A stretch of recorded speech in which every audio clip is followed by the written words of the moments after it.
হ্যাঁ বন্ধুরা, আজকের যে কথাগুলো বলবো খুবই গুরুত্বপূর্ণ কথা।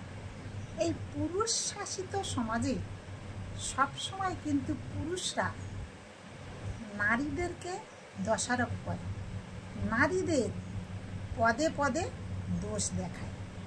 কারণ ওই কথাই আছে, মেয়েদের বা নারীদের পায়ে পায়ে দোষ, সেটা তো প্রমাণ করতেই হবে। তাই জন্য তারা সবসময় দোষ খুঁজে বেড়ায়।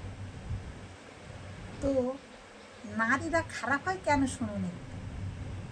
এক নম্বর হয় অভাব যখন আসে তখন সে খারাপ হতে বাধ্য হয়।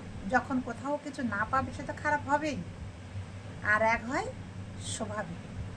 স্বভাবটা কেন বললাম?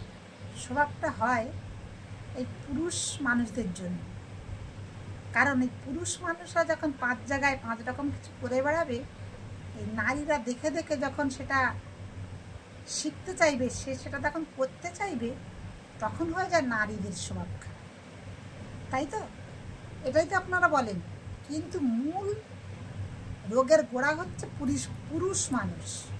আপনি শিখিয়েছেন, আপনার থেকেই শেখা, তাই কিন্তু তারা এটা করার সাহস দেখায়। তো নারীদের চরিত্র কিন্তু, স্বভাব কিন্তু খারাপ হয় না, তার জন্য দায়ী কিন্তু আপনারা। তো বন্ধু, আজকের এই পর্যন্ত, আবার দেখা হবে পরের ভিডিও।